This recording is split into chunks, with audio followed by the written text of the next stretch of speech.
Now, the frosty ties between Korea and Japan over history and territory have had a negative diplomatic impact across the board, and that includes coordination on trade issues.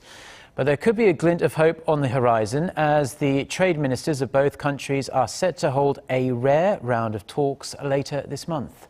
Kwon Soa reports. They are expected to be the first ministerial-level trade talks between Korea and Japan in 2 years. Korea's trade ministry says the offer to hold discussions came from Japan and that Trade Minister Yoon Sang and his Japanese counterpart Yoichi Miyazawa have tentatively agreed to sit down on May 24th at the 2015 Boracay APEC meeting in the Philippines. A ministry official said strained relations over historical and territorial issues have severely limited opportunities for the two trade ministers to hold talks.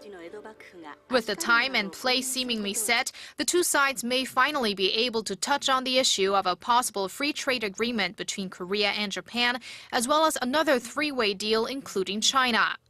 Talks on the TPP, or Trans-Pacific Partnership, a regional trade pact being pushed hard by the White House, may also be included. Korea's trade ministry says the agenda has yet to be fixed, but the two sides are in the final stages of making adjustments. The last bilateral meeting between trade ministers of Korea and Japan took place on the sidelines of the 2013 Indonesia APEC meeting. However, Japan's territorial claims over Korea's easternmost Dokdo Island and Tokyo's lack of repentance over its wartime sexual slavery have halted further negotiations. Korea and Japan's economic relations haven't been looking good recently either.